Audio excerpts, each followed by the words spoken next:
From Yellowhammer Brewing in Huntsville, Alabama, it is Soccer Down Here Live. Hi. Hello.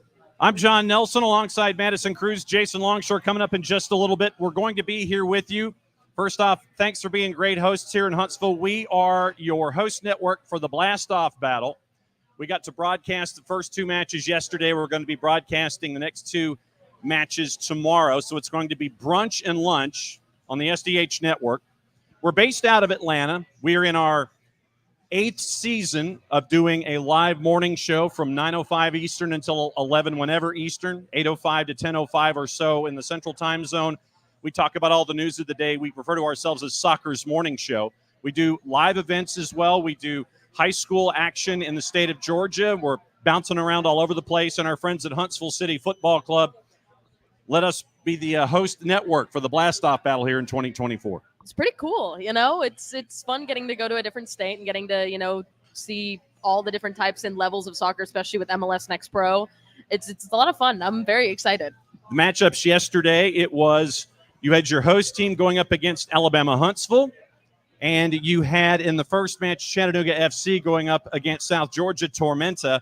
As a part of our guests here coming up while we are here at Yellowhammer, Ollie Wright from Huntsville City Football Club is going to be up here, and we get to ask him about his experiences here in Huntsville.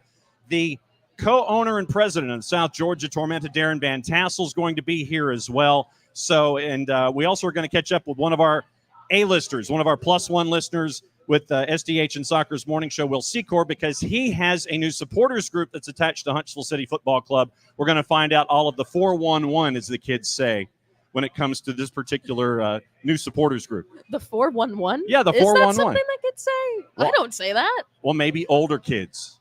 Well, I'm a senior in college. I've never heard it would say that. Well, when you're trying to find somebody who has all the information that you need, what do you say? I don't know. Can I get the Will's info? going to drop his knowledge? Maybe. Can I get the info? Okay, you can get the info. I've never heard that. You've never heard No. You've never heard get the 411. No. This is what we refer to as a generational disconnect. Okay, okay. All right, whatever. Yes. So that's what we have coming up here. So your experiences, you and Jason got to watch the first two matches while you were back at the headquarters in Atlanta. And we also had our high school game of the week last night. Yeah. That was part of the network as well. So doing your research, catching back up on what happened yesterday with the matchup with Chattanooga FC and South Georgia Tormenta, and the two Huntsville folks going at it. What were your takeaways from yesterday? It was a lot of fun. It was my first time getting to really watch Huntsville FC, actually sit down and watch some of the games and see what they can do. And I really liked it. It was really fun to watch. It's fun when you get to do something like this, especially in preseason. It gives you that level of competition and, tournament-based style type things. And that's so important going into the regular season. You want to be able to have that drive, and you get to see some players who get to come out and show what they can do. Try to get into that starting 11. I'm going to break the fourth wall here for a second. It was Alabama. Huntsville City Football Club does not have a pet band like the Baltimore Ravens, right? So that was UAH's pet band that came by last night. That was awesome. The fact that you had a pet band, you had a nice horn section that came over from Alabama Huntsville to root on the Chargers and hit all of the brass notes. That was awesome.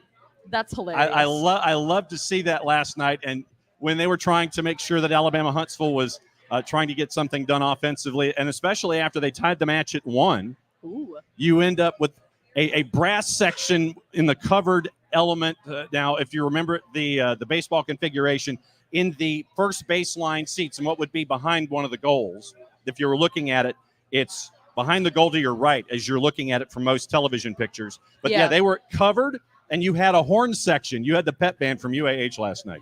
That's amazing. I love that. It's fun. The supporter section, they get to come out there and do their thing. I like all the stuff. I love the drums. I've always said that I've wanted to do one of the drums in the supporter section one day.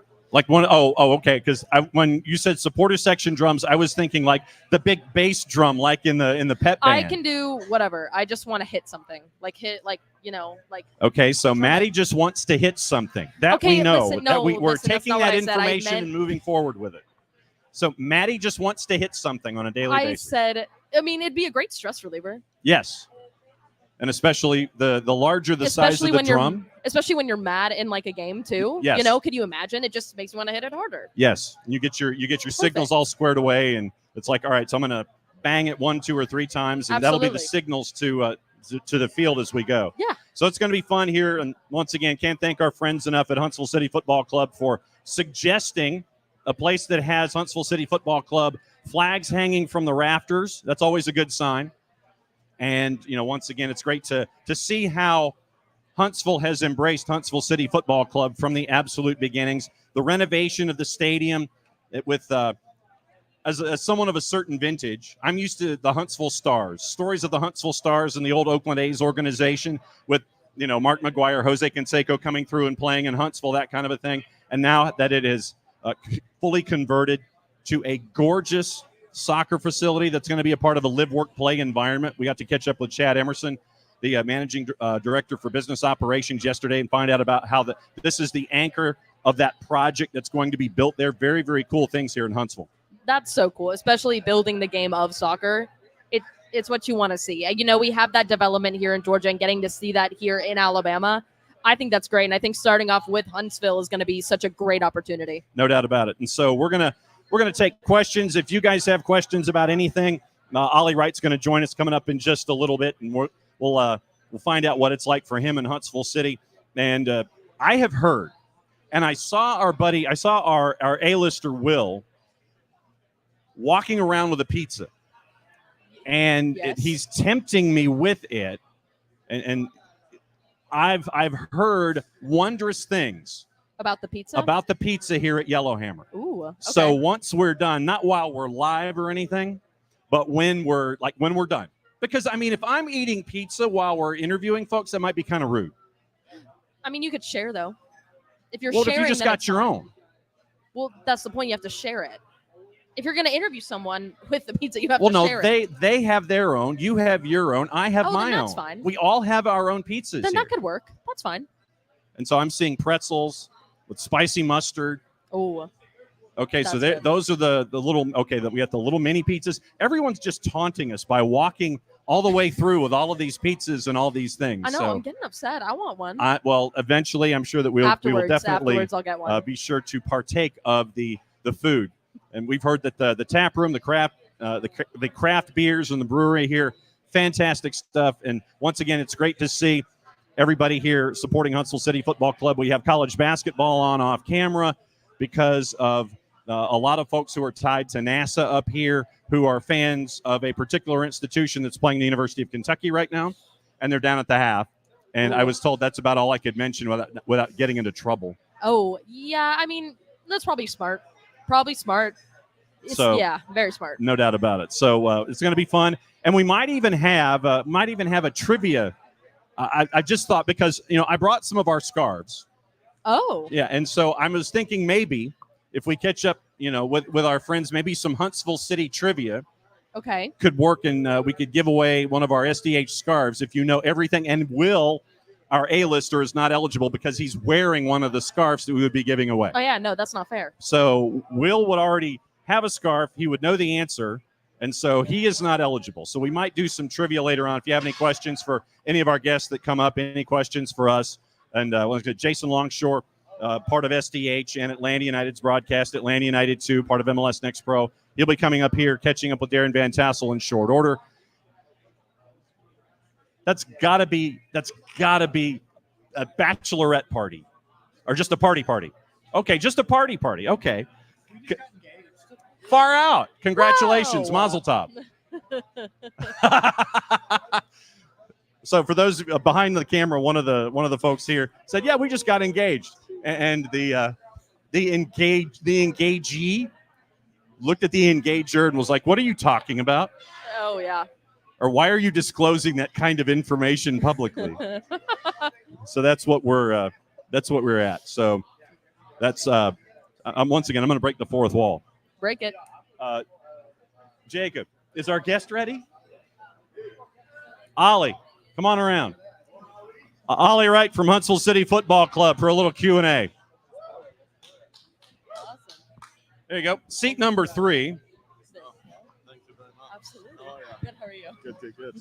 Ollie, thanks for hanging out with us. Thanks for having me. Looking forward to it. So let's go back to the absolute beginning. Okay. When you got a knock on your door, or your representation got a knock on their door, and it was like this. We'd like to have Mr. Wright perhaps be interested in playing football in Huntsville, Alabama. Yeah. What were the conversation that came from your representation to you? What was your first reaction? So I actually found out before my agent found out. Uh-oh. I actually let my agent find out about the interest.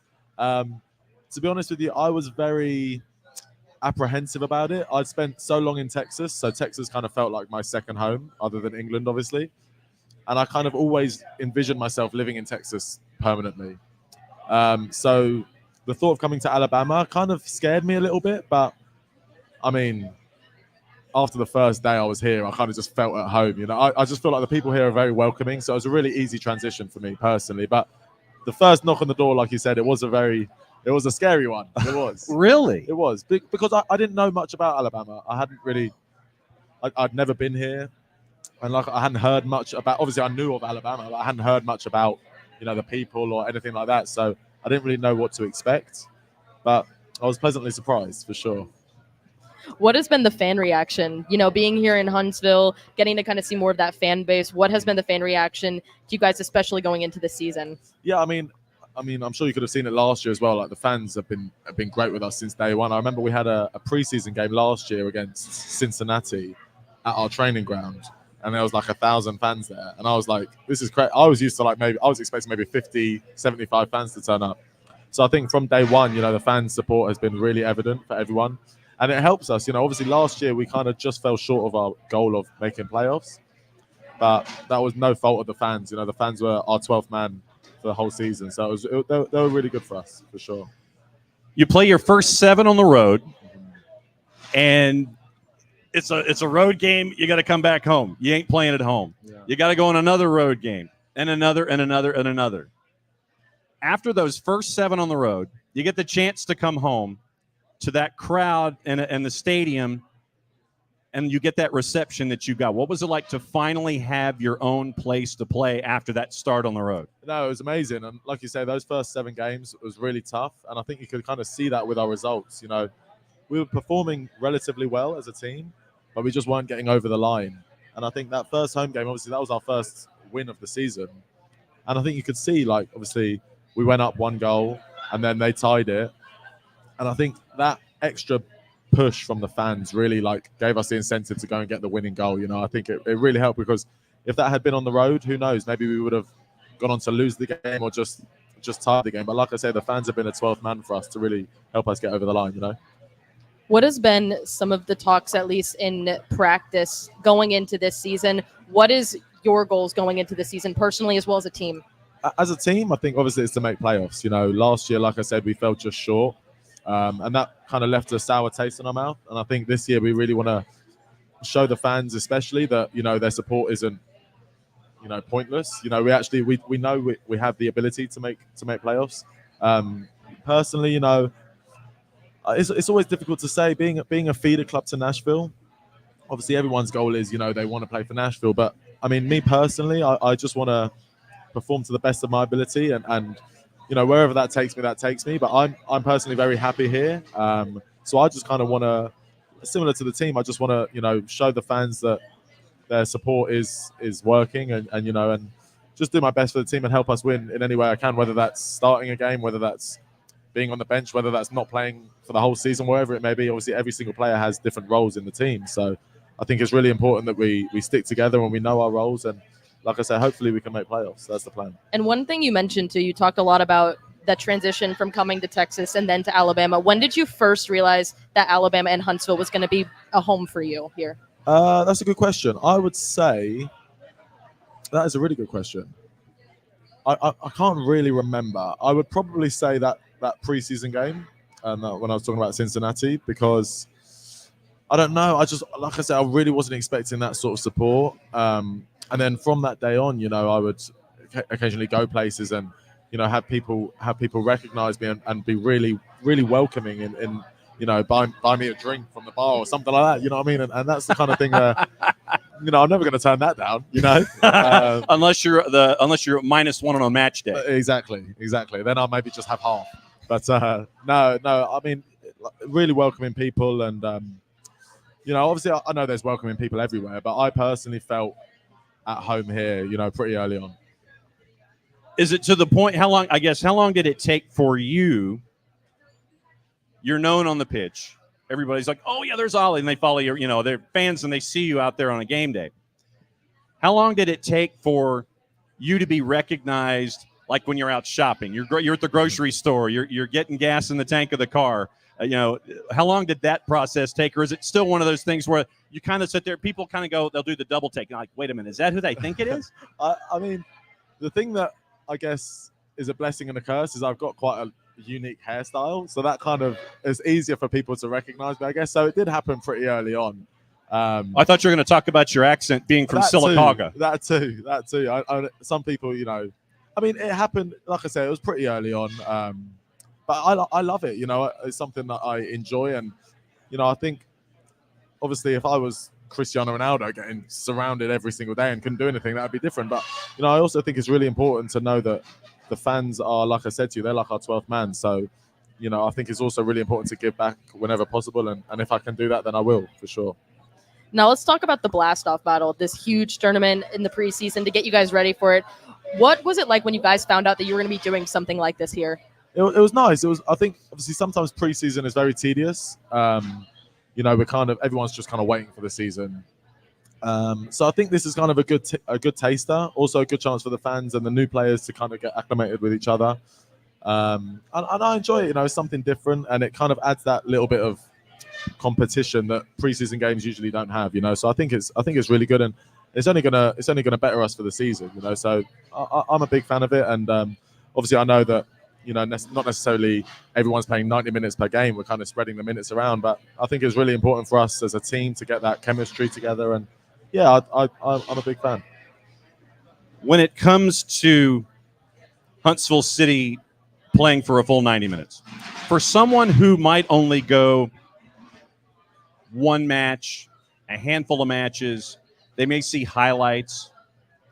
If you were to describe for someone who would be walking in the door that first time, or isn't, the hardcore supporter that goes to every home match, how would you describe how Huntsville City plays stylistically, and what attracts you and your teammates to want to be a part of what you're out there on a daily basis? Yeah, I would describe us as a very fast-paced, energetic team.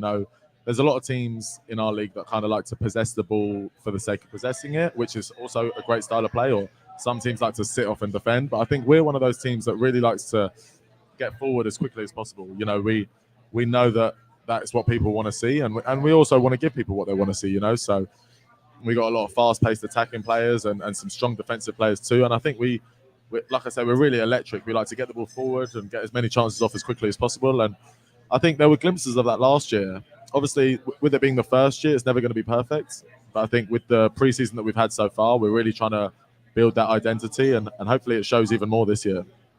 One of the biggest things you mentioned, obviously, it's going into your second season here with this type of style. What has been something that you guys have learned from last season that's going to help you guys going into this season? Yeah, that's a good question. I would say, I think it's complacency. I think sometimes last year, for example, against New York City FC, we were up 3-0 in the first half, and they ended up coming back 4-3. And I think, we had so much quality last year, and I think for whatever reason it may have been, probably putting it down to just being the first year as a team, we didn't quite have that finishing edge to get it over the line, So I think that's something that we've been working on, is just being ruthless. Whether we're up 1-0, whether we're down 1-0, just being ruthless and, really fighting to get those 3 points and get the result over the line. So that's something we've been working on for sure.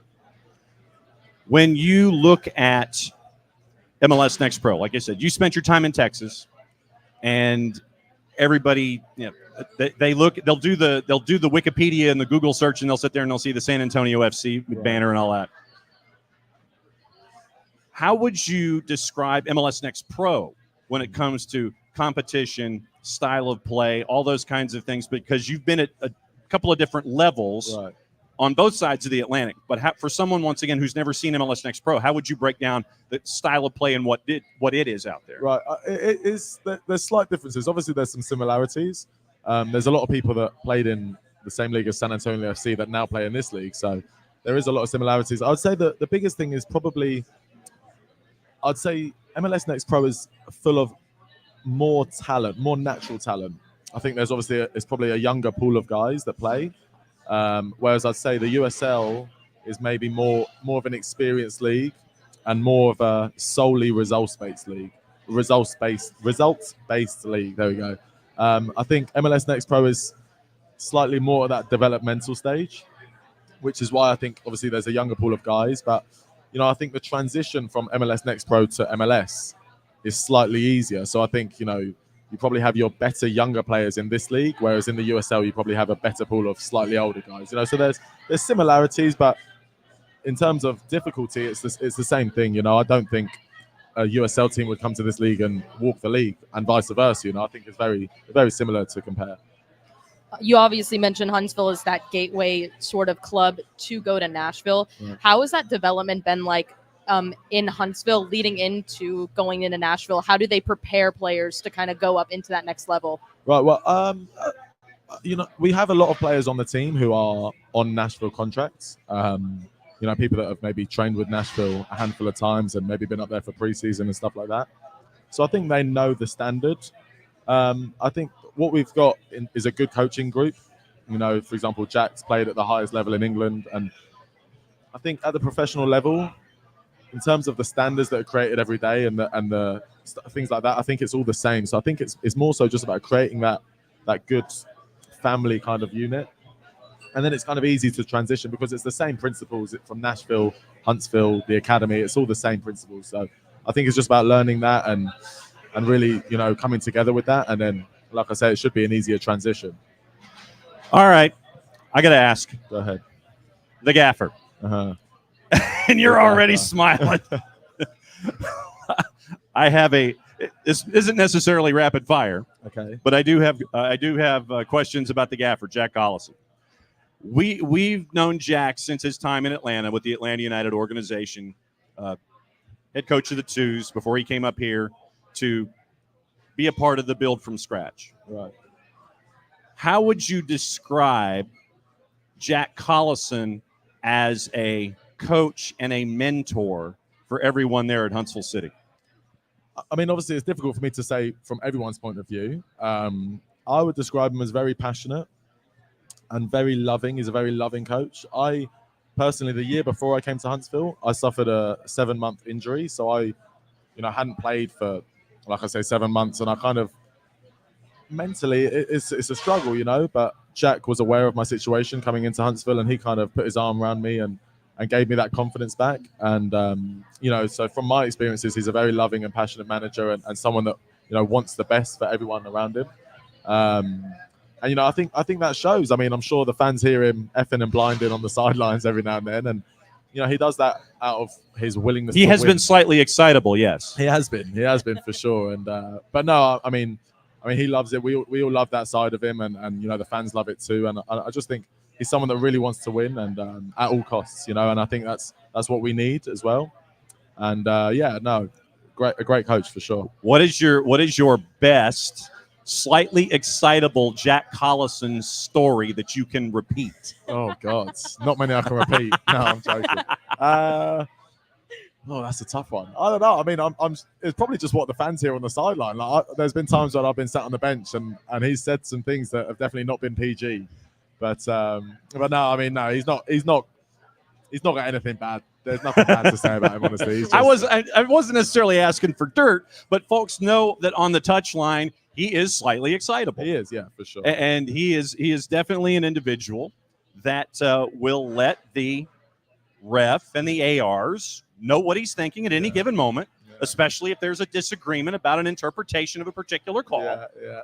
Because he's always looking out for guys. He's the same with us, though. He don't get me wrong. As much as I say he's he's a caring manager that obviously cares about his players, but he's also not afraid to let us know when we've done something wrong and stuff like that. And I think that's good because he's built a good relationship with us where he can, he can like basically shout at us or get into us, and we kind of know how to be like, okay, yeah, he's saying that, but he's not saying that to be horrible. He's saying it to make us better, So I think he's built and created a culture around the team that is very healthy, so people can kind of take criticism and take positive feedback as well, So you've given the 411 about Jack, and see, I said 411. You got the information about Jack. You did say it. I did. Okay. See, but like I said, that is a generational thing. That's something that folks of a certain age will sit there. Yeah, I'm going to dial up the 411. I have never heard anyone say that. I've never heard that either. Well, once again, y'all are young. You're youngins by comparison. So I'm trying to add to vocabulary here. That's what I'm doing. Another couple of minutes with Ollie right here from Huntsville City Football Club. Blastoff Battle tomorrow. It is brunch. It really is brunch. It's like 11 a.m. Central Time. Noon will be match number 1, and then 2:15 Central, 3:15 Eastern. You'll hear those on the SDH network at Soccer Down Here. Follow us on all of our social media platforms, and we'll direct you as to how you can listen to both matches. Tomorrow, if we were to have another conversation, if we were to come back here Monday night, and we were to have a conversation about what happened tomorrow. Tomorrow's done and dusted. Game's in the barn. Blastoff Battle is done. You've had your 2 matches in 3 days. If we had a conversation on Monday night, what do you think the conversation would be about? What would you like for the conversation to be about? Where do you think the team is right now when it comes to getting ready for those next matches and getting ready for MLS Next Pro? I mean, obviously, me saying it now, I'd love for us to have won the game. I think that's very important in preseason, is to create that winning habit. Having said that, we had a really strong preseason last year, and it didn't necessarily translate into the regular season at the start, especially. So, I think preseason is one of those things where if you win, there's things you can take from it. You can, like I say, build winning habits, but losing isn't necessarily the worst thing because kind of a bit of a reality check, and it's better to have a reality check now than it is the first game of the season. So, I don't think we're putting too much emphasis on the result. I think it's more so about, like I say, creating that style of play that we're wanting to build, and getting used to each other as well. It's obviously difficult with so many new guys. There's only a few returners, so it's difficult with so many new guys and getting used to each other's style of play. So I think that's the most important thing, is putting emphasis on how we play as opposed to the result. Having said that, we're all players that want to win. So when you're losing on the soccer field, it's never fun, regardless if it's pickup or if it's a regular season game. So, I think it's a non-pressure game, but we want to win for sure. We do want to win. Ollie Wright, Huntsville City Football Club, getting ready for match number 2 of the Blastoff Battle here in 2024 tomorrow at the stadium. At the stadium. Wicks Family Field, Joe Davis Stadium. Yes, it's like 3 names, and then it's an @ and then it's another 3 names. Wicks Family Field, Joe Davis Stadium. Ollie, thanks for hanging out with us. Thank you. I appreciate it. Thank you. Ollie Wright, everybody from Huntsville City. Thank you. Appreciate it. Yes, perfect. Yes, thank you. Absolutely, you too. I think the man's got a future in answering questions. So that was fun. That was fun. And see, now Ollie's going to hang out, but because there's a match tomorrow, there's only so much he can do. And so there's only so much the man can do while he's here. And so he'll be hanging out for just a little bit. And it was fun to get the players' perspective on this point of the preseason, this point of the season, and getting ready for what's going to be happening tomorrow. Very, very busy day at Wicks Family Field. Oh, yeah, absolutely. I mean, you got those 2 games. You got the 1 at the 11 a.m., and then you have 2:15. And so it's that fast turnaround. Obviously you said playing 2 games in 3 days. Yep. It's crazy, but it's that fast turnaround that you're going to want the experience for. And I think that's what's great. And I mean, like Ollie also said too, it's about building that chemistry. And that's the biggest thing in the preseason is you want to incorporate some of the newer guys, see how they can perform on the field. And then, allow the other players, the returners, to come back and see how they can mesh together and see what works and what doesn't before you actually go into regular season play, where you can't afford to make those mistakes. Yeah, really looking forward to seeing how things develop tomorrow with the 4 squads that are going to be there: UAH and Huntsville City Football Club and South Georgia Tormenta and Chattanooga FC. Coming up in just a little bit, it'll be the co-owner and president of South Georgia Tormenta, Darren Van Tassel, hanging out with us. And then we'll catch up with our buddy Will Secor, one of our +1 listeners and interactors on soccer down here on the Daily Show. And we get to find out about the new supporters group that's attached to Huntsville City Football Club. So very, very cool stuff there as well. So for those that may not know, once again, we're a morning show based out of Atlanta. We cover a bunch of different things. We do have MLS, a lot of the coverage at the time, but we also like to devote coverage to different leagues because the sport is growing here in the southeastern United States. And for us to be able to come to a Birmingham like we did a couple of weeks ago, to come to Huntsville tonight like we have, it's great for us to see how the sport is continuing to grow here in the southeast and be a part of it here at Huntsville City, where you can come to a place like Yellowhammer, see flags, see folks wearing the scarves and showing up for their favorite team here in town. Yeah, I mean, it's funny, like when I grew up, obviously, like I grew up watching U.S. men's national team, U.S. women's national team, and I didn't really know much about MLS or anything like that. I didn't know about USL. I didn't know anything about any of these other leagues. And so as it's kind of grown and as soccer has grown, especially in the Southeast, getting to see everything kind of develop, I'm kind of spoiled in a way. I get to have all the soccer. It's very nice. It's a lot of fun for me, at least. Someone is sliding in here. Jason Longshore. Yo. I figure I'll just crash for a little bit. Sure. While we're waiting for Darren. Sure.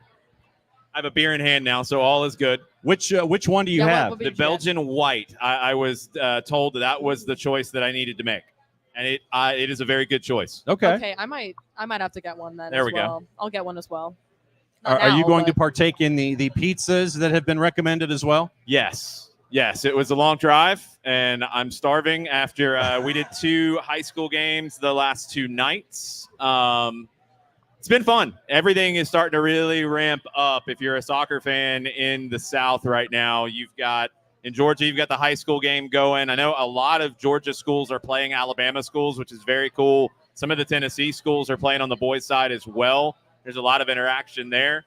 Obviously, the Blastoff Battle and this set of games, which is amazing to have all the different leagues represented for this. But, we're a week away from Major League Soccer starting. We've got the Women's Gold Cup starting. There's so much happening right now. It's hard to keep track. How many different devices do you have going at once trying to keep track of everything? No, what I'm trying to do these days, I don't like to have 5 games on at once. I like to focus on a game, and then I'll go back and watch other games. I'll usually watch other highlights first.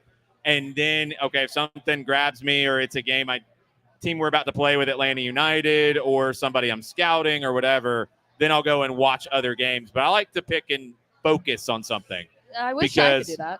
I think you have to because the thing is, like, if you're just bouncing around looking for highlights for great plays, you're going to miss a lot of the stuff that makes all of us fall in love with the game. All the tactical side of things, all the team play, all the combination play. These are the things that are the lifeblood of the game outside of those highlights and outside of those goals. Yeah, I only do like the 2 screen. I'll have my one on my TV and then I'll have one like on my laptop or something. And then I pick the 2 games that I want to watch the most. And then I'm like, okay, these are the 2 I'm interested in. And then I'll flip through, do all that stuff. But, I should just focus on one game. That's definitely very smart. I like to do it that way just to dig in a little bit deeper. I do love and I usually don't get to partake in it because Atlanta United typically has games on Saturdays at 7:30. But I love the MLS 360 idea, being able to bounce around. Friend of the show, Kevin Egan, hosting that this year. That's going to be really good. And when we have the early games, it'll be great to be able to watch that, or we play on Sunday, it'll be great to watch that. I would love to see maybe a few times a season MLS Next Pro do that because there's so many Sunday match days in Next Pro. I'd love to see a 360 format for that, especially late in the year when you're paying attention to what's happening with your division, with your conference, how the playoffs are going to shake out. That's the stuff that drives us in this game, is those when everything's happening at the same time and we're trying to see where our team's going to finish, who we don't like, who we don't want to finish high. That's the stuff that we love, and we need to have Next Pro do what we do with MLS in terms of 360s and things. I completely agree. I think it would be a nice little kind of one station for everything, and it'd make it so much easier to get to promote it, especially with MLS Next Pro. How many teams are joining the conference shift and everything? I think it'd be great to have, and I think that they should definitely utilize that. I think the really cool thing with Next Pro, especially for this season with Chattanooga FC coming in, is the rivalries that you're going to have. With Huntsville and Chattanooga so close, with Atlanta not far from either one, you're going to have a great rivalry in those games. I like that you're playing these teams 3 times. I like the volume of games. You're going to see, and look, Atlanta United 2 is a little bit different situation than Chattanooga and Huntsville City, but you're going to see fans travel back and forth for these games, and it's going to have a great atmosphere. The game here, the first road game I've ever had the chance to see for Atlanta United 2 last year, that was an amazing experience. I was probably a little bit happier than some when that match ended. You probably heard me screaming my head off. Yes. But that was what you're looking for at this level. And I think to have Chattanooga come in and raise the bar is going to be a lot of fun. What was it like, and what has it been like for you as someone who has been a student of the game, bunch of different levels, through all the geography that you follow, specifically to see it here? Because when you came here last year for the Atlanta United 2 broadcast, you mentioned the atmosphere. What's it been like for you to come to a city like Huntsville, to see how Huntsville has embraced Huntsville City out of the blocks and have those kind of crowds when they finally got the home games there at the stadium? You got to remember, John, I've been coming to Huntsville for lower division soccer since 2008. Go back to Rocket City United and those games in NPSL. There you go. Where I was driving a van of players from Atlanta FC over to play in those games. 2008, 2009, really good rivalry with Atlanta and Rocket City. Good competition. Chattanooga was in on that as well. So, that trio, nothing new. It's exciting to see what happened here last year with Huntsville City, because I know the guys from Rocket City United and everything they put into it. They were probably a little ahead of their time. They couldn't get past the facility side of things.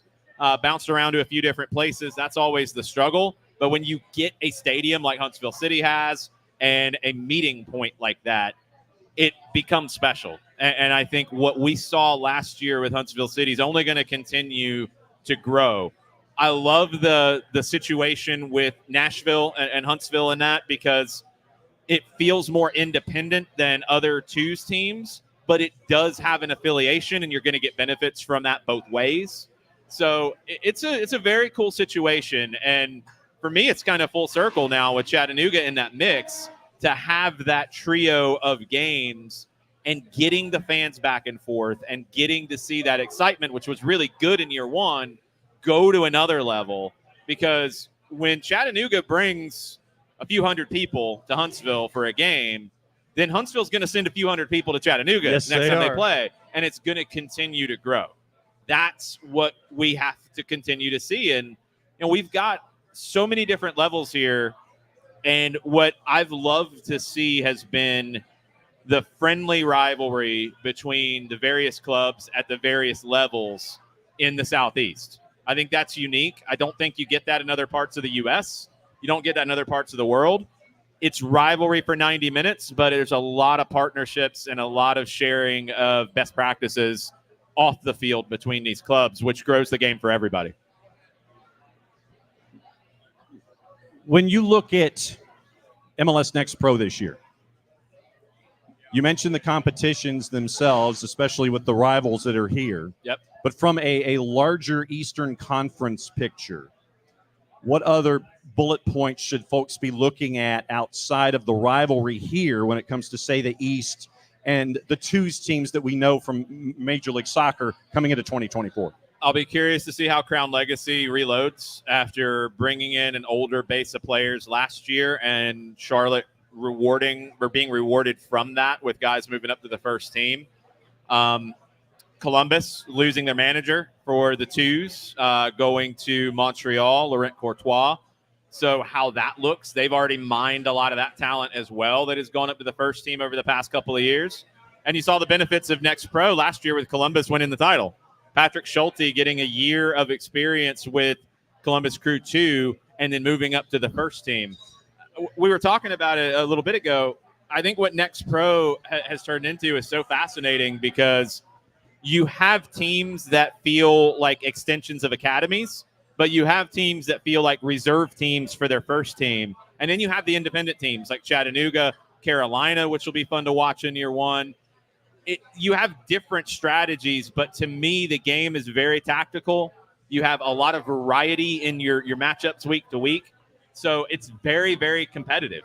And that's the number one thing to me about Next Pro is it's hard to predict week in, week out because it's so competitive week in to week out across the conferences. And I think you're also seeing, too, like, you have these teams that are built up and it's preparing them for when they do go to MLS. Yeah. It's preparing them for when they get to that higher level and they can play at that higher division. And then we're seeing that growth. I mean, look at all these other like teams that are moving up. I mean, we saw it a lot last year from a lot of MLS teams. We saw players from the second team getting then jumped up, getting starting positions, and now being rewarded with first team contracts. You're seeing it with just developing talent. And if you are a parent out there with a kid who's trying to find their way into the professional game, you have pathways now that did not exist a few years ago. I mean, I think back to when I was trying to figure that out back in the mid-'90s, and you didn't have pathways. You didn't have a dream of being a professional soccer player. If you're a 15-year-old now, if you're a 10-year-old now, in so many different cities in the Southeast, you've got a team to go watch. You have aspirations of being a pro, and that can be through a professional academy. That can be through going to college. That can be a little bit of both. And then your next step isn't always to MLS. It can be like Johnny Viall of Atlanta United too. It can be to Liga MX. It can be to European clubs. It's all about opportunity. And what I like is it's not a straight line opportunity, because if you're a good player, but maybe your style of play doesn't suit the MLS team that you might move into, you can go somewhere else and you can go find that pathway somewhere else. MLS teams can bring in talent locally, but also bring in talent from around the world. So iron sharpens iron. You have to have the opportunities for guys to move up so they don't just settle for the level that they're at. And we're seeing it with Next Pro guys going to MLS. We're seeing it with USL League One guys going to the championship and MLS. You're seeing guys who maybe aren't getting a lot of time at the higher level coming down a level and playing more and then going back. So now you have so many different potential roads to make a living in this game that didn't exist not that long ago. And that's the most exciting thing about this last decade. It really has been in Southeastern soccer. Soccer Down Here Radio live from Yellowhammer Brewing here in Huntsville, Alabama. Want to thank our hosts, both Huntsville City Football Club and our friends here at Yellowhammer, for having us here tonight. Got to catch up with Ollie Wright just a little bit ago. Coming up in just a little bit, we'll find out about one of the new supporters groups here at Huntsville City Football Club with one of our A-listers, one of our plus ones, or original listeners, Will Secor, and Darren Van Tassel, the co-owner and president of South Georgia Tormenta, part of Blastoff Battle. He's having to be in two places at once. They have a Top Golf excursion going on right now. Okay. Is he winning at least? I don't know. We'll find out when he gets here. Okay. If he's not winning, then that. And that maybe, if he's not winning, maybe that's why he would be here sooner than before. Yeah, if he's winning, he's probably going to be late. Oh, that's true. And so, yeah, we'll find out how the Top Golf experience is for Ian Cameron, South Georgia Tormenta, when Darren Van Tassel comes up in just a little bit. I'm John Nelson. That's Madison Cruz on the ones and twos, and it's Jason Longshore down there on the end. You mentioned Major League Soccer, and with your work with Atlanta United, you're going to be very, very busy. Yep. You already are very, very busy. Yep. Nashville SC, which is one of the pathways here for Huntsville City Football Club. Yep. When you look at Nashville SC, questions coming out of last year, what are you looking at from Nashville in your research coming into 2024? What questions and things are you staring at with them? is Sam Surridge going to be the goal scorer that they've needed for pretty much since day one? If he's not, they're going to be who they've been. And Hani Mukhtar is an incredible player, but he's had to carry that team on his back since he got here. And he's not able to do that every time. And when you get into the playoffs, it's a little bit easier to bottle one guy up. They've got to be a little more dynamic. And if Surridge becomes that player or somebody else becomes that player, that's kind of the next step for Nashville. You also got to look at them defensively. You know, they're getting a little older, and they've had some guys. Dax McCarty made the move down to Atlanta. You've got to start to reload a little bit. And the Eastern Conference is brutal in MLS this year. When you start to look at who's a playoff team, who's a top 4 team, who's going to miss out, it's not easy to make those predictions right now. There's teams still reloading, but it's going to be incredibly competitive. It was a good conference last year. I think it's going to be even more difficult this year. And I don't know where Nashville falls. They were 7th in the East last year. One spot down, you're into the play-in game. Yeah. Miami's going to be better. How much better, I don't know. But they're going to be better. Miami is not a locked-on favorite to win everything. No. Don't even. No. And also don't overreact to losing preseason games either. No. Miami's going to be good. They're going to be a playoff team. Are they going to be a top 4 team? I'm not 100% sure of that. But they're going to be a playoff team. So that's one more team in to that group. New York City has always been a playoff team until last year. You would expect they would probably be back in that conversation. That's another one who could be there. I don't think Toronto's going to be there. I think it's another year at least for them. Chicago has went out and made some bold moves. Yes. Are they going to be a playoff team? That's 3 that could push 3 out. And then you're going to have the shifting within the teams that made the playoffs last year. So nothing's guaranteed. Nothing's guaranteed for anybody. I think Columbus is the odds-on favorite coming in because they're bringing most everybody back from the best team in the league last year from about the midpoint on. I think Atlanta's going to be very, very good. I think Orlando's going to be very, very good. Those 3, I feel pretty comfortable saying they're going to be in the top 4. Beyond that, I don't know. And Nashville's one that if you don't get more goals from somewhere else, I worry that they could at least fall into a play-in game. And you don't want that life. No. You don't want your long season to come down to one game where you have a bad day at the office, you get an early red card, you get a crazy call against you, and your year is done. Nope, not at all. You want to talk supporters? We can talk supporters. Do you want to replace me with Will? No, you figure we do a hot tag. No. I will tag out, and you can get Will if Darren's running a little bit late. Okay. Because Darren's probably running the table at Topgolf right now. Yeah, no doubt about it. Will Secor, if you would, please. Will Secor to the table. Will Secor to the table. We are calling an audible. as he takes his was that a pretzel that you tried to oh, it's pizza. Okay.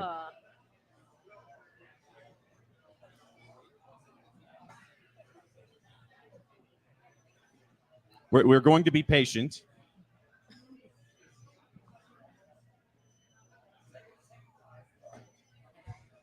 Should someone bring some hydration for you to assist in the Are you okay? in the pizza? Good? Okay.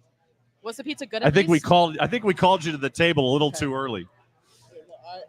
I threw my plate away like about 3 seconds before y'all called me over.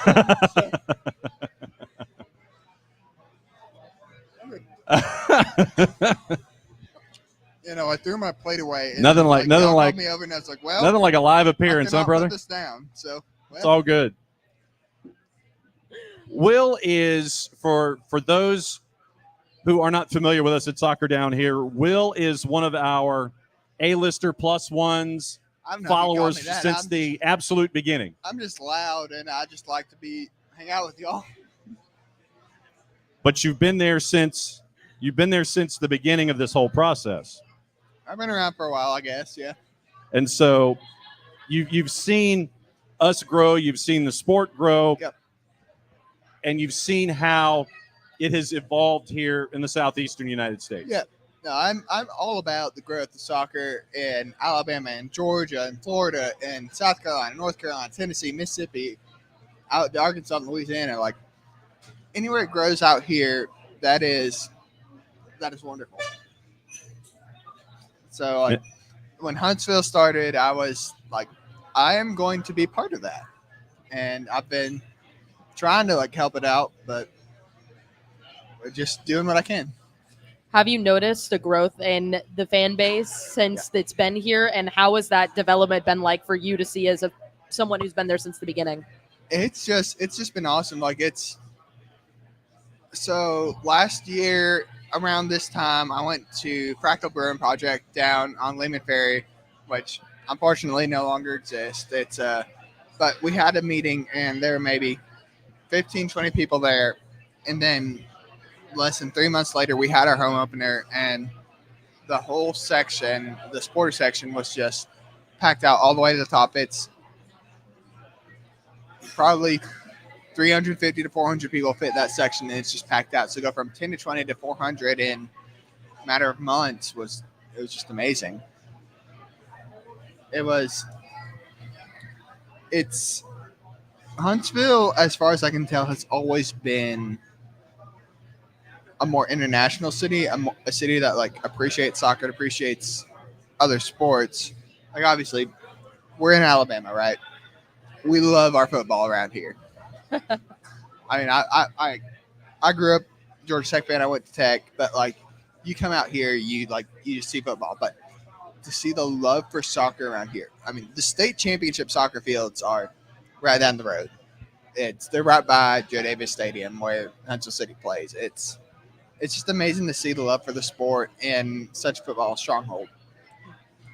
So now with Huntsville City in its second season, you've decided to be a part of something new. Yep. Go ahead and break down what this new idea is. And for folks that might be looking for a supporters group, might be looking for a way to attach themselves to Huntsville City Football Club on a daily basis, on a match day basis. Tell everybody about what's going on with you these days right now. So last year we had 3 supporter groups. We had Soccer Knots, we had Invaders, and we had Foo Bar. There were people in those 3 groups that got along, that worked together. However, some of the people on leadership, in one group in particular, were not necessarily friendly to working with the other groups. And that created some conflict, that created a couple issues. And so at the end of the year, those of us who were there from all 3 groups that were there at all the games, that were like that were at all the tailgates, that were leading the chants, that were just there, that were like kind of the core group, we were like, what if we take this division and just get rid of it? What if we just like make one group? So we came together. We decided, hey, we're going to make one group. We're going to do everything together. We're going to like be in communication, because that's a huge thing, right? You can't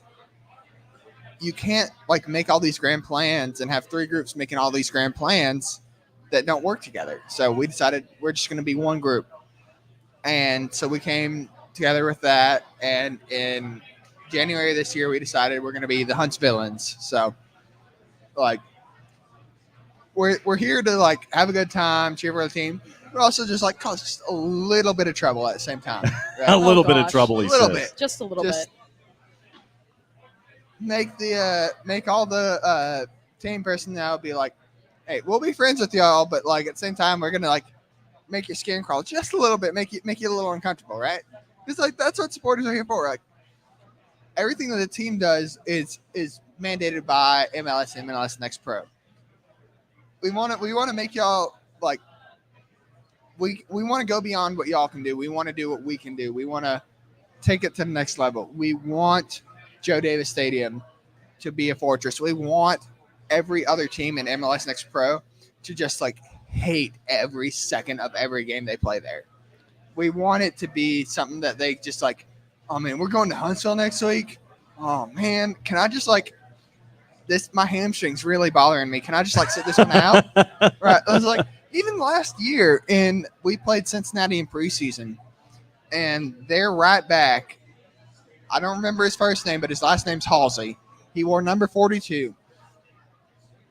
In the preseason match, we harassed him so much that he got subbed in the early second half. Really? And he did not. I remember he played Atlanta United 2, and he played really well against Atlanta United 2, and then they played Huntsville in Huntsville a couple weeks later.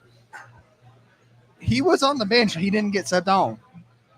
We want to make it where players hate coming here. We want this to be a place. We want this to be an MLS Next Pro. Like, hey, you don't want to play in Joe Davis Stadium because the Huntsvilleans are going to make your life miserable for 90 minutes, right? Do you have any like plans for merch, anything like that? Do you have a logo, anything prepared yet for it? So it's a circle. It's a like a V in a circle with the Huntsville City star on it. So I don't know what I've got a lot of Huntsville City merch on, but the star right here, it's a V and a circle around it. It's based off a movie that was released in about 2005. It's got Hugo Weaving and Natalie Portman in it. I'll let you all do your own research. But it's the circle V comes kind of out of that mold. So that's what we're going for. I like it. How long did it take to think this process through? I mean, was it one moment, like in between seasons, where you're like, yeah, we need to do something and have the Huntsvillians be a part of things, or was it just something that you've had in mind all along that finally you were just like, yeah, let's go ahead and do this? So the process started really late September, early October, and it really came to a head after the season, after we got eliminated on decision day. That was miserable. We came into decision day. We had lost 2 matches in a row. We 3 matches left in the season. We controlled our own destiny. We lost 2 matches in a row, and then coming into decision day, we needed help. By about the 25th minute, we were up, and the other matches were going our way. We were like, okay, this is going to go well. And then everything just fell apart. So we ended up drawing 2-2. We knew we weren't going to make it, and then we lost on penalties. And just the way the season ended, and we were like looking at, hey, we need to, just get the fan base more organized, guys.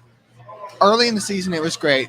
Later in the season, with the supporters groups, with the infighting between us, it had just fallen apart. So a couple of guys from Boo Bar, a couple guys from Invaders, and then Justin, who's over here somewhere, and I from Soccer Nuts, were like, hey, we're going to get together. We're going to make one group, and we're going to be more organized. We're going to get together. We're going to go out, and we're going to say, hey, everybody who's in section 201, sports section out of Joe Davis, we're going to work together. We're going to make sure we don't let this happen again, where we lose 3 games in a row, where 2 of them at home, where we just fall apart at the end. We are going to support the team. We're going to make sure we can get to the end. And so that happened late September, early October. We worked through the end of the calendar year, and we came up with the name late December, early January. And we spent the first couple months of 2024 kind of building our brand. We've come up with Skype designs. We've come up with a couple other merch ideas that we aren't ready to release yet, but we have some ideas of where we want to go. What's the response been like so far? So far, we've had a lot of good response. Some people who were in the supporter groups last year who kind of like wandered away because they were just tired of the infighting. They're like, hey, if there's one group and it's like united and together, we want to come back. And that's wonderful.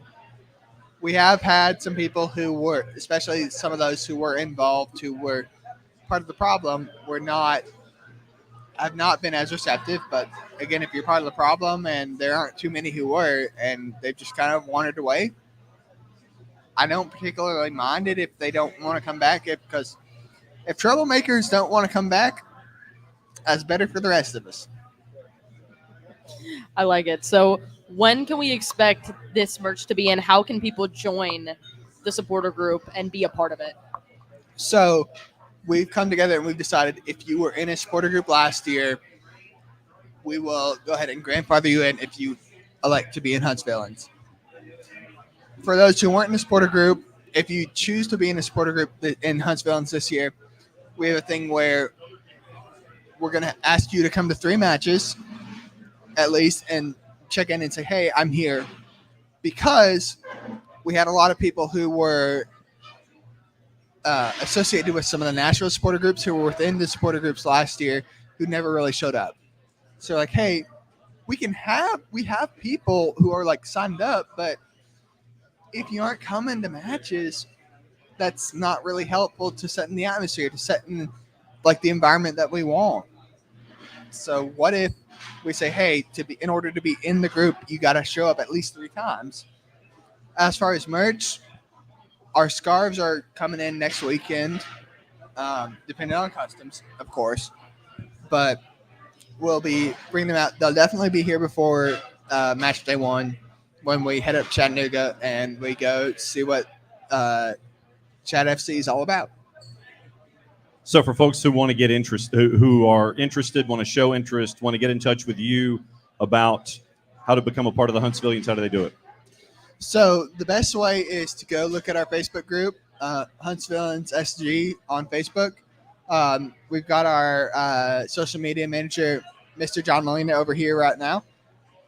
He is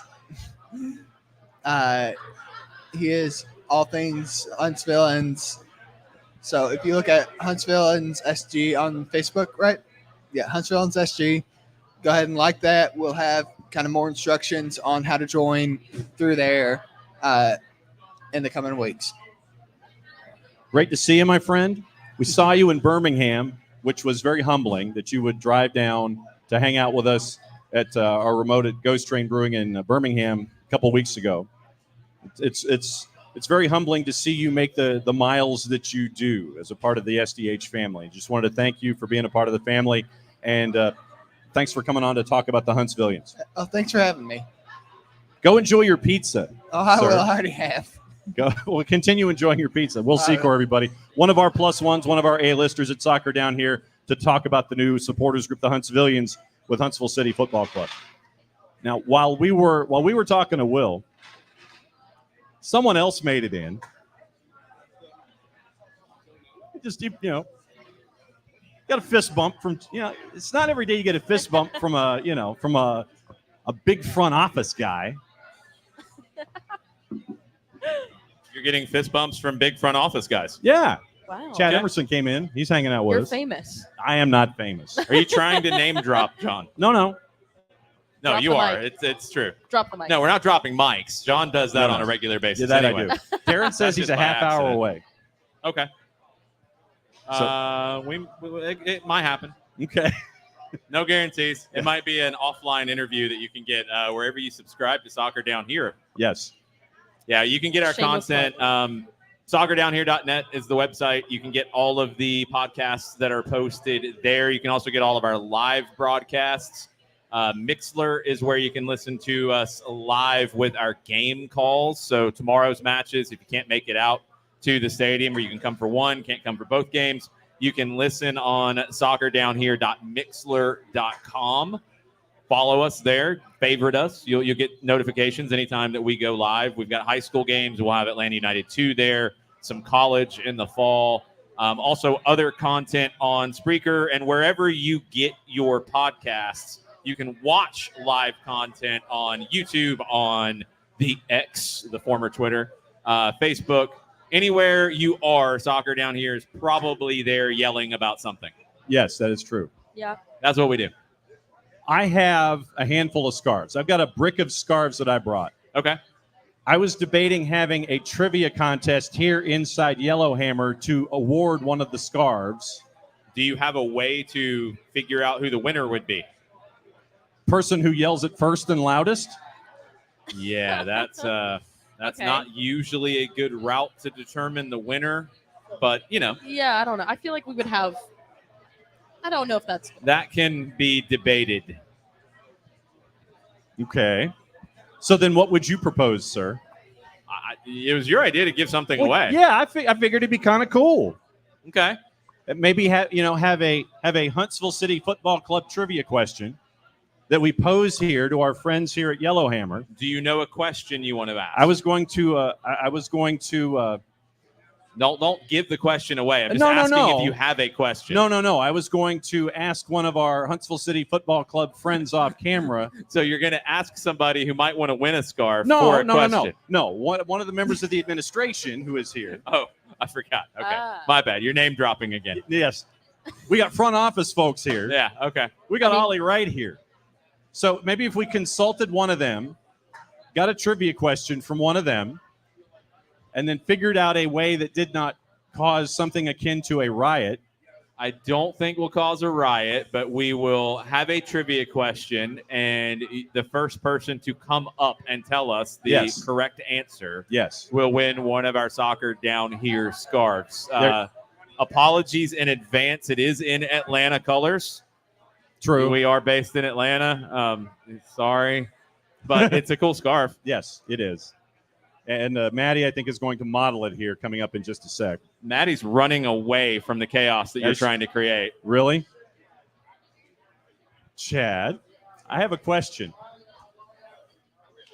We are. We're Yeah, live. John does this. It just things happen. Yeah.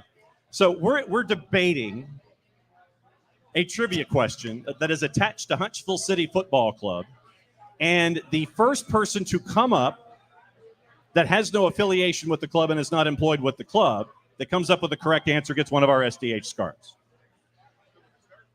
Do you, off the top of your head, or would you like to canvass other individuals from the organization? Do you have a trivia question attached to the club, ready of mind, that we could bring to the audience here at Yellowhammer? Oh, he does? Okay. So I'm going to hand the microphone off camera. I'm going to break the fourth wall and hand the microphone over for the trivia question, because I don't know what it is. And if I'm going to ask and he yells it, then folks are going to know what's going on. Okay, Zach Morris, go. Do All it. right. Freeze. Here we go. Fourth wall. Oh, Go for it, goodness. Mr. Emerson. Go. Do it. What was the name of the first team that Huntsville City had their first win against? Who did Huntsville City beat first last season? The first person to come up and tell us, the first victim of Huntsville City last year, will get a scarf for free. Yes. Will, you already have a scarf. Yeah, Will already has you one. do not. You cannot You get do one. not get. we You've got have those, we it's have the scarf around his neck. You're not John. We getting a have a second. potential player right here. We have a potential. Okay, so please, Oh, one. Andiamo. Yep.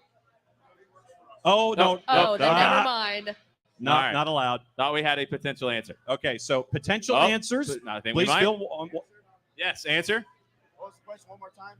Who did Huntsville City get their first win against last season? Are we talking regulation win or any kind of win? Okay, Ooh. we've got to go to I our, didn't we even got to think go about to that. our judge here. Regulation or any kind. If it's any kind of win, it was Crown It's the same Legacy. answer? Okay, same answer. Yeah, that's right. Crown Legacy. Crown Legacy. That is correct. That is correct. Yes. We have a winner. Managing Director of Business Operations. When you have Thank folks you. like that give you these questions, thank you. Once again, fantastic. Thanks for being a fan of Huntsville City Football Thanks for Club. coming out, hanging Thanks out. for coming out. Oh, yeah. So that's the kind of hard-hitting stuff that we like to do. Yes. That worked out very well. Yes. I'm glad we didn't have to go through a whole bunch of people trying to come up with answers on that one. No. Well, but you know, We would hey, have went through all of Next Pro's Eastern Conference. yeah, it's like Just start naming like a NYCFC list. 2, something like that. No, that was. Yeah, I mean, you figure it's got to be a question about Huntsville City. You Of can't course. sit there and ask a question about LAFC to or something like You that. said we have a brick of scarves, right? We do. All right, I have a question. Okay. That is Oh, Huntsville God. City related. Okay. Oh, And a little broader than just Huntsville City, but it relates to Huntsville City. Okay. Huntsville City manager Jack Collison represented what country internationally? The first person to come up and tell us who Jack Collison, what national team he played for, will get a scarf. I think 17 appearances, if I'm not mistaken. Oh, yes, red shirt. Yes. oh. Wales is correct. All right, come on up. Get your soccer down here scarf. See, we got folks that know things. I think it was 17 caps. I think I remember that. But he got Oh, the wow. country correct. Yeah, That was just under 20. I think it was about 17 caps. An amazing player, and you guys are very, very lucky to have Jack here leading the club. Oh, yeah. I can't say enough good things about Jack from his time in Atlanta, his time with us specifically with soccer down here. He was always willing to chat. He was always willing to play the young players and believe in the young players. You guys have the best manager you could get. So definitely embrace him and embrace everything he's doing. If I was to ask you, you mentioned about Jack Collison. Yes. From the time that we got to spend with Jack, when it comes to him as a coach and a mentor and his approach from what you've seen from his time with Atlanta United and up here at Huntsville City. Yep. How would you describe the kind of individual Jack is when it comes to being a coach and a mentor and how he impacts players? He is a player's manager for sure, and he understands, I think, the battle that young players face on a daily basis. We talked about it earlier. Young players have more opportunities to become professionals than ever before. That's a good thing, but it is incredibly difficult to do. And more often than not, it won't result in that professional career, or maybe not to the level that you expect. Jack went through those things as a player due to injury, but he can relate to that challenge. And he always challenges his players. He always pushes his players, no matter how old they are. If they're good enough, they're old enough. But he also understands when those moments of failure come or when those moments of adversity come, how to handle that, when to put an arm around a guy, when to maybe get into a guy, yell a little bit. He understands how to manage young players as well as anybody that I've seen in this country. So, again, it's a really good thing for Nashville, obviously, to have Jack in their system with young guys coming from the Nashville Academy here. It's a good thing as everything continues to develop here. I know Jack is doing camps and clinics, and he's getting involved in the Huntsville community. If you have a young soccer player and you're in this part of the state, get him in front of Jack and get Jack's advice on what's next for that player and how to manage that process, because there's very few people who get every aspect of it, and especially the emotional side, as well as Jack. It's always a treat to circle back to see how Jack is continuing to impact folks. And when we were wrapping up the broadcast yesterday, Jack's coming out of the post-match press conference opportunity, and he's making sure that he is saying hello to anybody and everybody that comes and walks by. Yep. And he's that kind of an individual.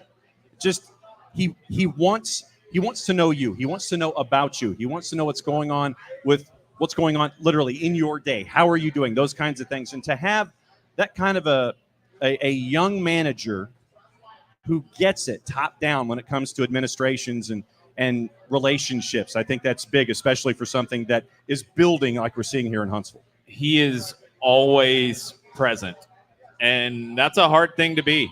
I think all of us in our daily lives, we know that we're pulled in a million different directions. It's always amazed me how present Jack is. Whenever you have a conversation with him, whenever you have a relationship with him, he is always there for you. I see it from Atlanta United players who came to the academy that he coached, maybe in the academy before they came to the twos, guys from the Atlanta United 2 program. he is always supporting them even now, and he does the same for Huntsville players, and he always will. And that's the kind of guy that he is. He's just one of the best people that you're going to find in soccer in that position. And it's not always easy in a cutthroat industry to be that quality of a person, because results matter. Results determine if guys keep their jobs or not. That's the same for managers as it is for players. He rises above that, and he obviously fights for those results. Don't get me wrong, but he gets the big picture when everything else that matters too.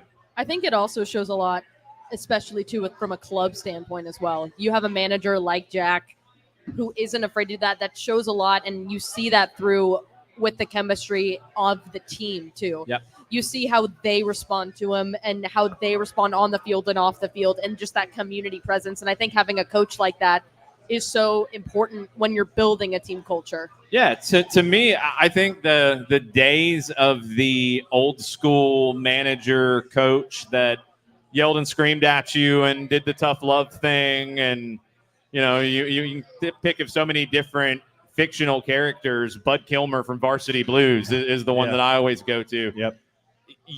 Those guys don't survive and thrive anymore.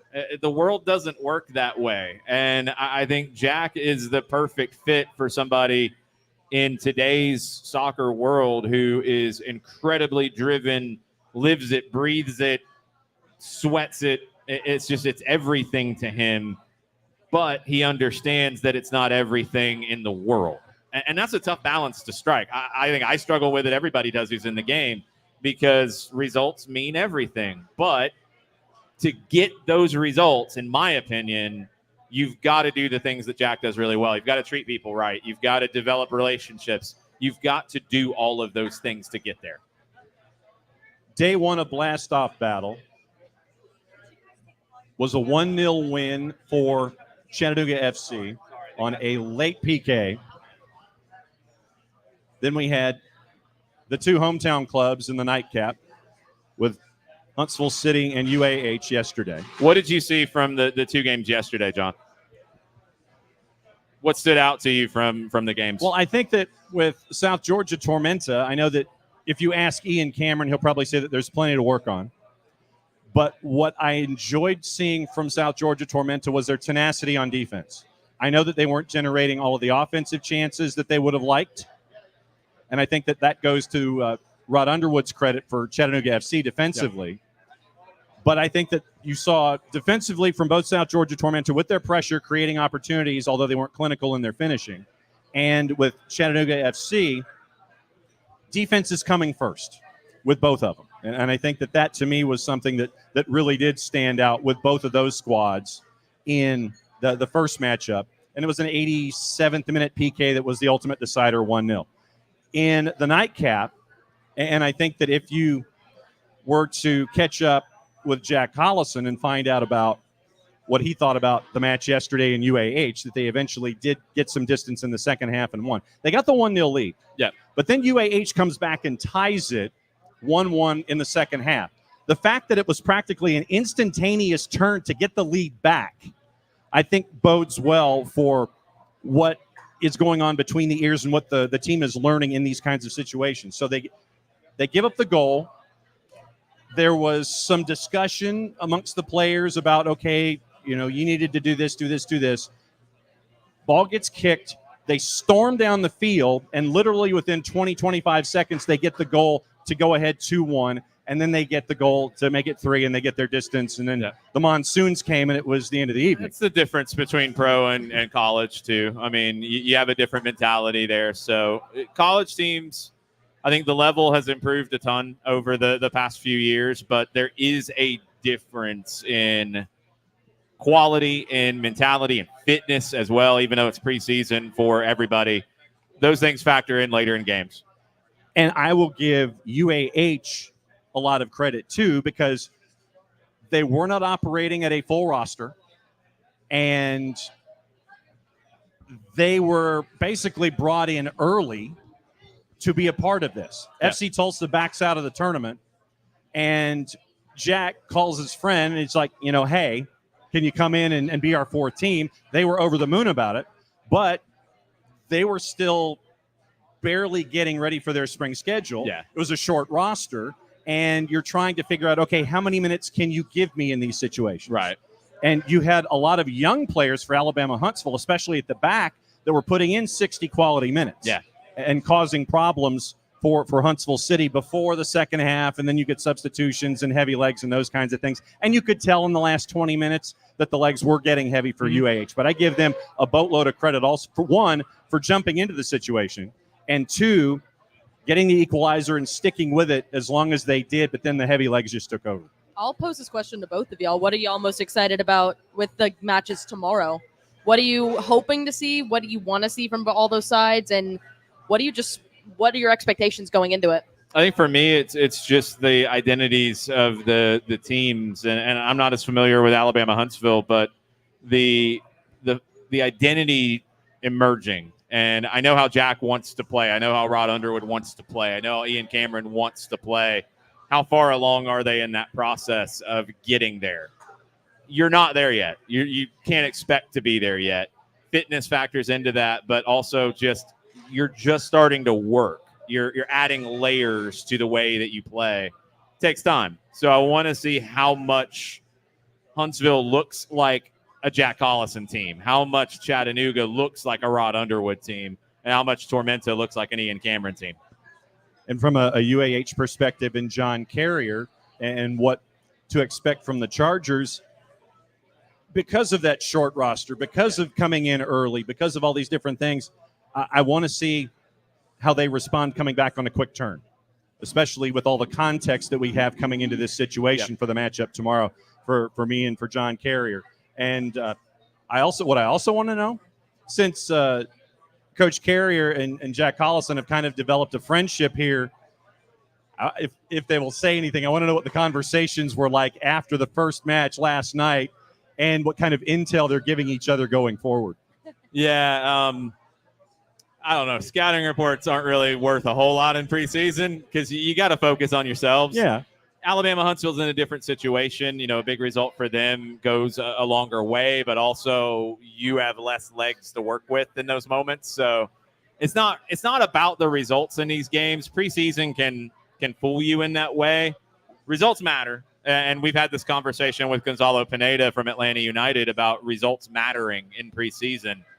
They do matter, but you don't sacrifice getting to your identity to get a result in preseason because ultimately you're not going to remember that result. You've got to get there the right way.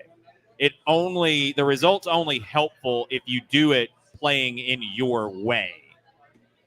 That's the challenge. That's the hard thing to do early in a season. That's the challenge for these teams tomorrow. See, now we have pizzas being put in front of us again. Oh, yeah, I'm about to tap out and get my pizza. You're going to tap out and get a pizza? I'm going to shortly. We're about to tap out in general. Yes. Because Darren's running the table at Topgolf. Yes. Well, and so he's on his way, so it might be offline. Yes. For those of you who are watching on Twitch and on our YouTube channel. We might have a recorded one. Let everybody know what the schedule is for tomorrow. It is here locally an 11 a.m. kick, so brunch. 12 Eastern. 12 Eastern, 11 Central. It is UAH and Chattanooga FC. Okay. Then 2:15 Central Time, 3:15 Eastern. Match number 4 of the weekend. It is Huntsville City and South Georgia Tormenta from USL League One. We'll be on 10 minutes before each kick. Yep. And we'll give you the lay of the land and lineups and the anthems and things like that and get you ready for it over at soccerdownhere.mixler. So for people who are here and interested in going to the games tomorrow, yes, they can get tickets at the gate, right? $15 for both games. Yes. $15 gets you in to watch both games over at the stadium. Come watch both games. No point in coming to one. Come to both. Hang out. Make a day of it. It's a great venue for soccer if you haven't had the chance to go. I love the way that they've retrofitted it. It's very intimate. You're right on top of the field. You can hear everything going on. Sometimes that's good. Sometimes you might have to say earmuffs to the kids. Yes. It's a great setup. So if you're here at Yellowhammer, if you're in our listening range and you are available for tomorrow, definitely make it over. Have some good times watching soccer in the Blastoff Battle. I'm excited to go. It's going to be fun. It's my first time going to the stadium. Yeah, it's going to be I a lot love of fun. the venue. I'm very excited. Definitely when this came up, it was something that we had to be a part of. And thank you to everybody at Huntsville City for allowing us to be a part of it.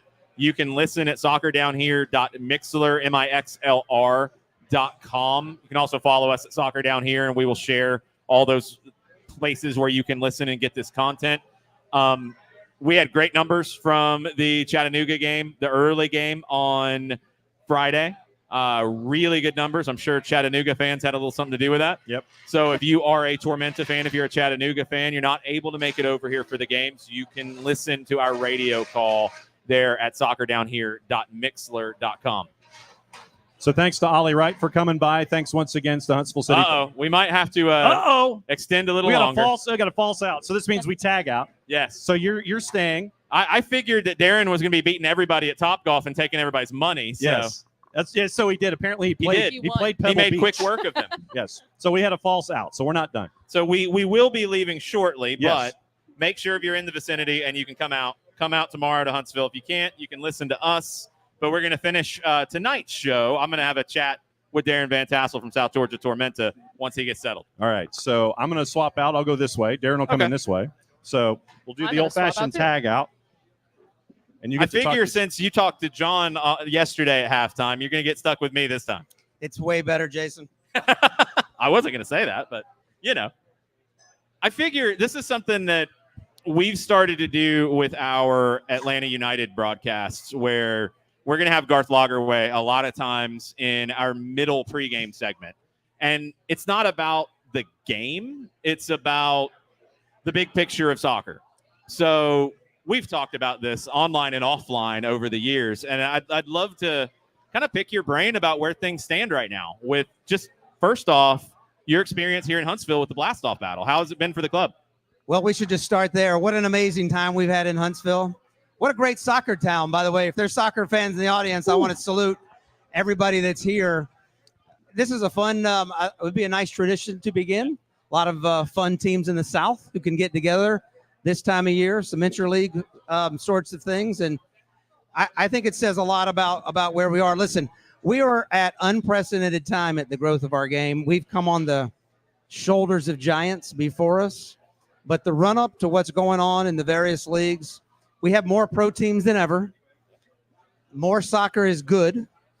And on top of that, we have this run-up to the most amazing international event ever. My background's in the Olympics. I spent a 3-time Olympian in a different sport. But to watch the growth of the game, it's clearly the biggest game in the world. I'm not so certain it's not the biggest anything in the world. And as we grow and watch and we get the world's landscape to us, a lot of our pro divisions, we're getting our houses in order. A lot of our pre-professional leagues, we're getting our houses in order. And what's amazing is we're really climbing on the backs of those youth soccer academies that came way before all of us. Think about where we were last time. In 94, last time we had a World Cup in this country. Oh, wow. We had there was no MLS. No MLS. There was no USL. There were maybe at a second division level, I think that season, 7 or 8 teams. There was a USISL that was semi-pro at that point that had maybe 40 teams or so. But you had maybe, in terms of players making a living, that's right. You probably had about 100. Well, think about this. There's even a greater barometer. It was barely played in high schools throughout the U.S. Yeah. The NCAA was barely touching it in those days. You didn't have women's SEC soccer in 1994. No. So anyway, there's a lot of ways to judge a barometer. And quite frankly, we probably had very few live podcasts at breweries. I don't think they existed in 1994. In those days. And now we're clamoring to get here. And anyway, kudos to you guys. You guys are some of the best journalists in the country doing this. Certainly one of the best in the South. And we salute everybody involved. I think what you said earlier has kind of always been our motto as well. I mean, yeah, I work for Atlanta United. I'm calling the MLS games. But for me, it's just as important to get out and call a high school game last night in Douglasville. It's just as important to come here and be part of this because it all benefits the game. Kudos to you guys because very few people will go from MLS to high school. But it's one of the characteristics that I think the show at Soccer Down Here is have. It says a lot about Says a lot about your crew. Yep. Quite frankly. And listen, I think from a fan standpoint, that's what we can gravitate towards. That's who we want to get connected. I've said many times, listen, I own a pro team. We're building stadiums. We're spending a lot of money. Yep. But the business of soccer is not the business, and the business of sport is it's the experience and memory making. And this is how you do it. You do it in smaller settings. You do it where people can get close, where they can get connected. We're thirsty for connection. Yep. And I think that's what our game does when we're at our best. Yeah, it's essential because we're at a point where this is the biggest accelerating period that we're probably going to have in our lifetimes for this game. Once in a lifetime runway we're on. Because, I mean, we've got the Copa America coming to Atlanta this summer. You've got Argentina coming to open the tournament. You've got the U.S. men's national team. Club World Cup probably in 2025. 8 World Cup games, including a semifinal at Mercedes-Benz Stadium. And that's going to affect Huntsville and Statesboro and Chattanooga and the whole region. And then more than likely a women's World Cup in 2027. I think it's coming in. And listen, don't miss out. Let our fans don't miss out on how big that tournament is this summer. Yeah. The World Cup is going to overshadow everything, but the one this summer is pretty darn legit. It's the next biggest along with the Euros, and they're going to be going on concurrently. We're just in a really lucky time. And you mentioned the landscape, and it's kind of a fascinating time to have this conversation because I'm with you. And I was talking to people earlier. I feel like we're in a really good spot right now where there's a lot of different pathways, whether you're a player, whether you're an up-and-coming coach, whether you're an owner, an administrator.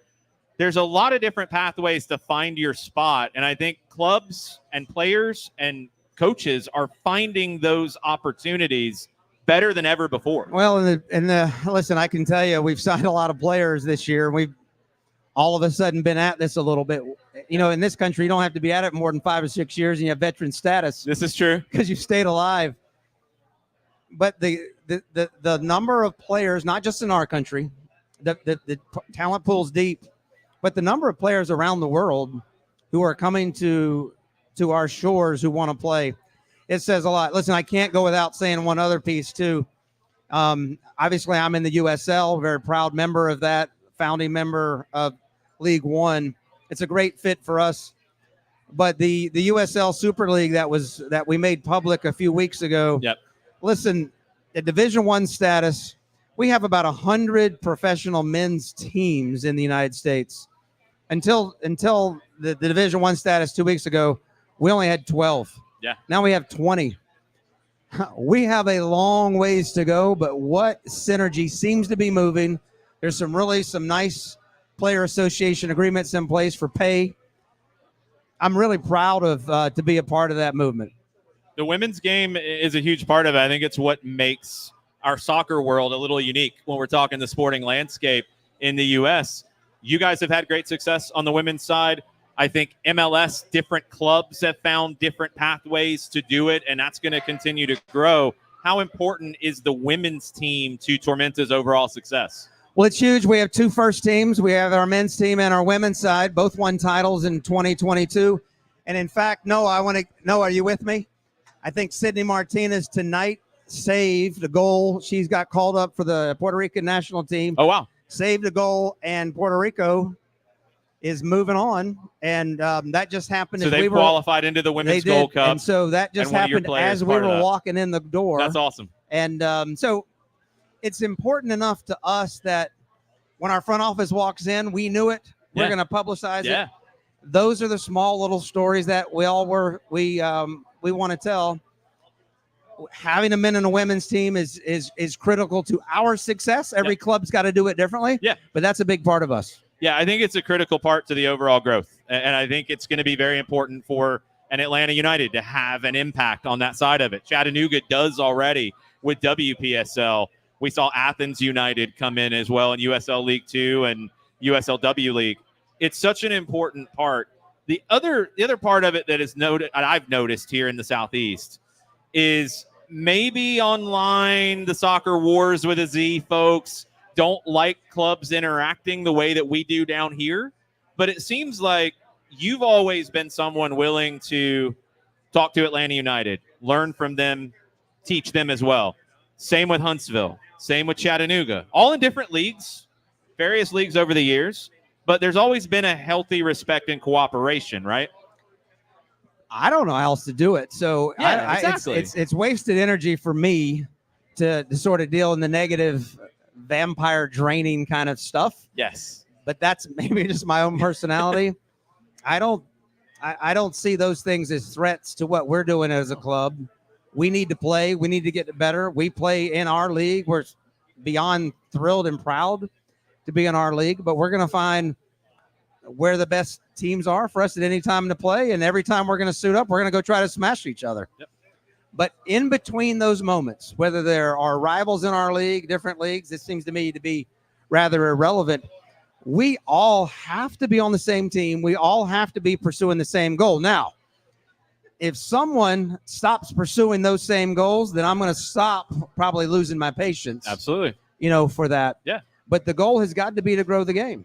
Yep. And when that's happening, we're going to all be really, really good. I just think as we're growing each of our clubs, that's the best way to do it. Yeah, it's essential to me. Another area that you guys are growing this year that I was really excited to see, something that John and I have had opportunities to interact with Atlanta United, is a unified team working with Special Olympics. Tell me about how that partnership came about. So when we think about our club, we've got a League One, a women's side. We've got a thriving academy, and we're so honored now to also have a Tormenta unified team. I think some of the leaders in this have been in the USL. In our case, so it's Omaha and Colorado Springs. Forward Madison, Atlanta United's done a good job here.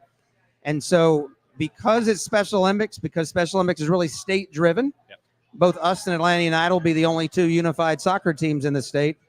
We're going to roster everybody. We're going to sign contracts. We're going to have uniforms, names on the back. They're going to be on our website. It's going to be no different from an attention on the front office standpoint. But our entire season consists of 2 games. Yep. It's a home and away against Greenville, our most trusted and hated rivals.